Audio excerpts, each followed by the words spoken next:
Hello, my name is Alex Wisda, and I will be beginning our team presentation along with Samantha Mason and Maria Papini on the institutional foundations of democratic cooperation in Costa Rica. So what is the problem this article addresses? This article addresses the problem of understanding why Costa Rica has developed into such a stable democratic republic. It challenges common explanations that attribute its development solely to social homogeneity and economic equality. And the author, Fabrice Edward Lehoucq, focuses on an institutionalist perspective to explore why Costa Rica has developed this way compared to sociocultural factors. It argues that institutional factors, including the structure of the executive and legislative branches and their relationships, and also its constitution, have played a key role in its development and stability over the years. And it explores how political leaders and their motivations towards public policy rather than personal interests have also contributed to such a stable democratic republic compared to other Latin American countries. So why should we care about this problem?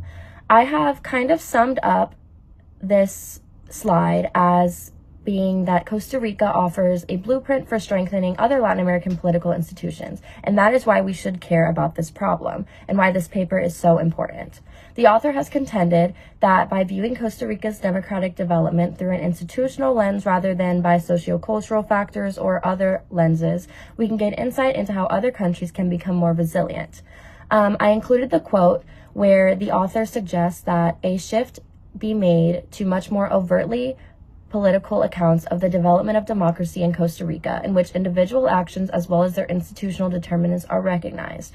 This basically is about how the democracy has developed based on the actions of political leaders and putting aside the personal interests and focusing on public policy and public interest and what is in the ballot box more than what they want specifically, as well as how this institution has developed over time.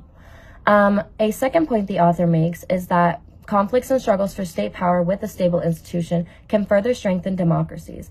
Other struggling democratic systems can adhere to this idea by looking at Costa Rica's political history. Now, Costa Rica has gone through a lot of political strife over the years, but because of its institutions set in place, regardless of challengers to its institutional determinants, it has still persevered. And a quote I have included is that institutional arrangements shape the pursuit of state power and forges the institutionality of the state. The author is basically saying that its past arrangements and development over time has strengthened state power and furthered its institutions and the success of them, basically. And this puts aside other sociocultural factors and basically just focuses on the institutional arrangements set in place and how they have contributed to how successful Costa Rica is. My name is Samantha Mason, and I'll be presenting the next portion of our research article presentation. So each one of these political science research articles can give us a little bit of insight into this issue of Costa Rica and its political institutions, and give us some insight as to why this might be relevant to our study of Latin American culture and politics. So the first article is discussing intentional mistrust in political systems, particularly in regards to populist leaders and why they are incredibly anti-institution.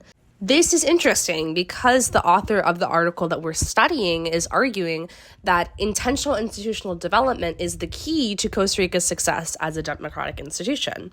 The next article is talking about education and democratic elections and how socialist ideas of reform are often easier to sell to the masses than complex political systems. This might be why it's harder for people to wrap their head around the idea that Costa Rica's intentional democratic institutions are what have made them last so long, because these complex systems are harder for people to wrap their heads around and understand, and it's easier to just pin it on social reforms that are sold to the masses. And it explains why the democratic institutions of Costa Rica have lasted longer than other cheap sells that other populist leaders have done to their people. The last article is talking about strong institutions in times of crisis. This author is discussing the idea that not only are This author is discussing the idea that not only are political institutions tested during times of crises, but times of crises will actually make institutions stronger.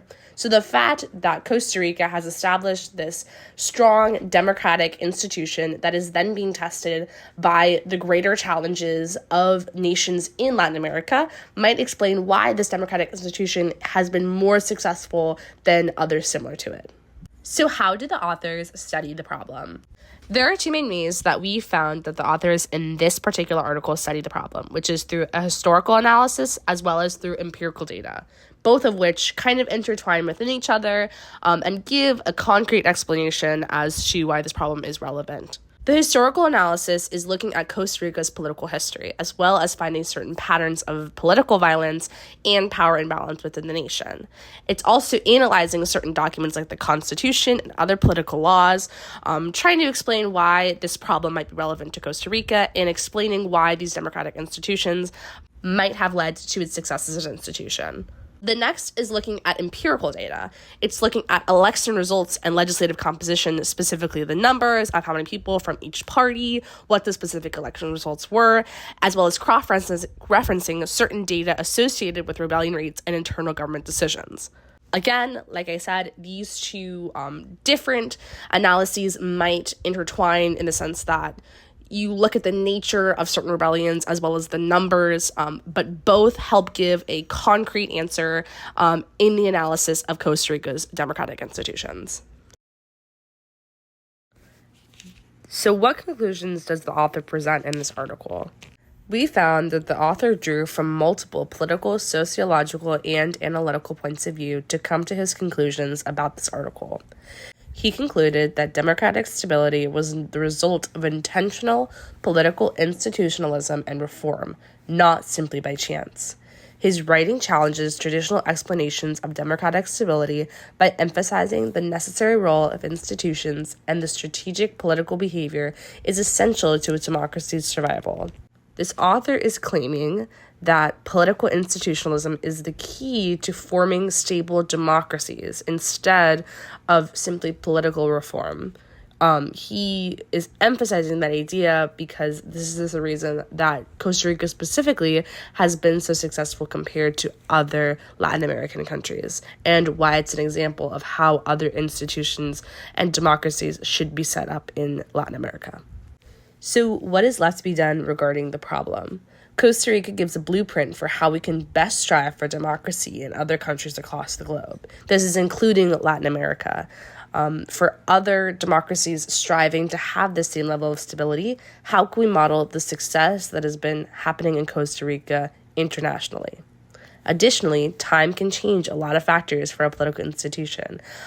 We've seen democracies crumble when it's found that they're not as stable as they thought they would be. So how can we ensure that this democratic model continues to be successful in Costa Rica?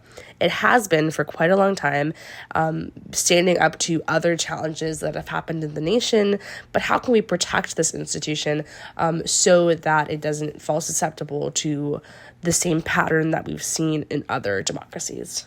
Finally, we have our works cited, and we just wanted to thank everyone who's watching for tuning into our presentation. We hope you learned a little bit about political institutionalism and the success that Costa Rica has had. Thanks so much.